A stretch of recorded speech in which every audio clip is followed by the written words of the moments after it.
उत्तर प्रदेश के बलिया में सपा और सुभा सपा के कार्यकर्ता सम्मेलन का आयोजन हुआ। इस दौरान वे बीजेपी पर जमकर बरसे। क्या कुछ कहा उन्होंने इस दौरान, देखिए हमारी इस रिपोर्ट में। बलिया जनपद के बांसडीह विधानसभा क्षेत्र के बांसडीह इंटर कॉलेज के मैदान में सपा और सुभा सपा के कार्यकर्ता सम्मेलन का आयोजन किया गया, जहां आयोजन के दौरान बगल में मस्जिद से आजान होने लगा। उसी दौरान पूरे कार्यक्रम को नेता प्रतिपक्ष रोक दिया। अब जब आजान समाप्त हुआ तो कार्यक्रम को फिर से शुरू कर दिया गया। वहीं नेता प्रतिपक्ष राम गोविंद चौधरी ने मंच से कहा कि एक दिन आ सकता है हमको आपको गोली खानी पड़ेगी, हमको आपको फांसी पर चढ़ाना पड़ेगा, जेल जाना पड़ेगा, लाठी खानी पड़ेगी, जेल की चक्की पीसनी पड़ेगी, लेकिन कुछ भी हो हम फांसी पर भी चढ़ेंगे, गोली भी खाएंगे, जेल भी जाएंगे, लेकिन इस तानाशाही सरकार को हटाकर ही दम लेंगे। उत्तर प्रदेश के पूर्व राज्य मंत्री और सुभा सपा के राष्ट्रीय प्रमुख महासचिव ने सीएम योगी पर जमकर हमला बोलते हुए कहा कि मुख्यमंत्री योगी प्रदेश के लिए अनुपयोगी है।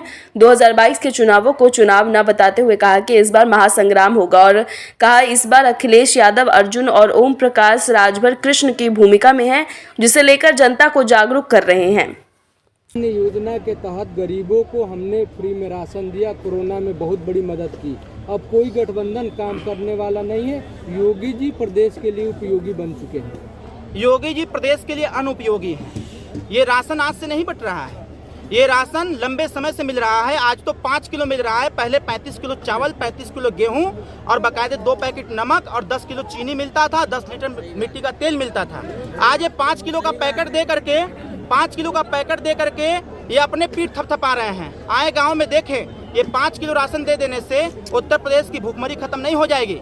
हम लोगों ने तय किया है, ये 5 किलो से काम नहीं चलने वाला है। ये हमारी योगी जो अनुपयोगी हैं, ये हमारे प्रदेश की गरीब जनता को विकलांग बनाने के लिए तैयार हो गए हैं। हमारी जनता को विकलांग बना रहे हैं। इन्होंने कहा था 15-15 लाख रुपया खाता में देंगे, गरीब की गरीबी समाप्त हो जाएगी। 15 लाख तो नहीं आया, बल्कि गरीबों के ऊपर ही लगभग 72,000 से ज्यादा रुपया उन्होंने कर्ज के तौर पर दे दिया।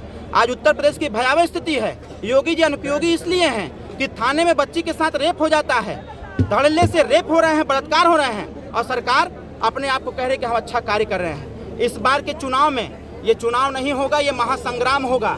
अभी अभी मंच से आपने सुना कि उत्तर प्रदेश में माननीय अखिलेश यादव जी अर्जुन की भूमिका में हैं। एक तरफ कौरव है, एक तरफ पांडव हैं। अर्जुन की भूमिका में माननीय अखिलेश यादव जी हैं और कृष्ण की भूमिका में माननीय ओम प्रकाश राजभर जी हैं। ये धर्म युद्ध है, ये कर्म युद्ध है। इस धर्म और कर्म युद्ध में विजय कर्म और धर्म की होगी। इसीलिए हम लोगों ने पूरी ताकत के साथ लोगों को जागरूक करने का प्रयास किया जा रहा है। अभी जन विश्वास यात्रा इनका निकला हुआ है, इनको शर्म नहीं आती है। जन विश्वास यात्रा लोग चला रहे हैं। अगर काम किए होते तो जनता खुद ही विश्वास देती। अरे भाजपा के लोग दिल्ली लखनऊ बैठ करके अनाउंसमेंट कर देते, चुनाव वो जीत जाते।